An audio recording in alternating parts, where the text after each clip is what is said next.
You're here at the beautiful Brigham Young University, an exceptional institution that ranks among the nation's best. But for all of our university's knowledge, there are many lessons that we cannot learn here. Yes, I can receive an MBA in finance or business management. I can also become a structural engineer because of my work here. And I've even heard that you can learn about the secular ways of bowling. Some say, what more would you want to learn? Brigham Young University can teach you all you want to know about the field that you are most interested in. And in return, the world will repay you with respect, work, and money. But is life measured in respect, work, and money? Never let school interfere with your education. Glory of God is intelligence in all of its forms. What are the lessons taught outside the bounds of written knowledge?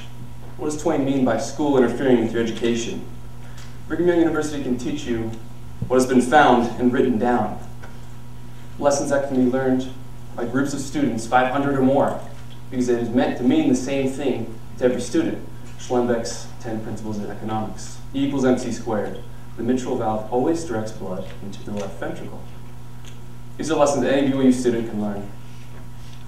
What I'm speaking about tonight, and what Twain is talking about in this quote, are the lessons that you can only learn for yourself. You may be thinking that I'm talking about religion. You'd be partially right. The gospel is the most important thing in our lives.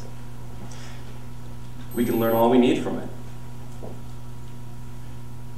But since we are human, we tend to make mistakes, and we often overlook some very important aspects of living with each other.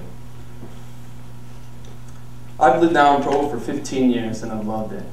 But, greatness aside, Provo has exposed me to a mentality held by some here that the people of the outside world are not readily accepted.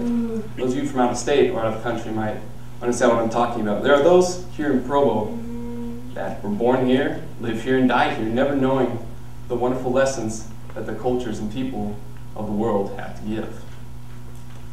There are people here that see the surrounding world and choose to ignore it, trying to stay here and, to use Provo's nickname, Happy Valley. Provo has another nickname, one that I think is more accurate. That is the bubble, in that there are people here that are concerned with what happens inside the bubble. I was unfortunately amid those bubble dwellers, those Happy Valleyites. But I was able to break free of this mentality by what is scary to the Valleyites and even to other Americans in general, the mere word travel. Now, travel does not mean being put up in an acceptable hotel and visiting the acceptable parts of town and eating in acceptable restaurants, but rather living like the people. For that is the essence of travel and the essence of Twain's quote. While traveling, I was able to experience cultures so vastly different from my own.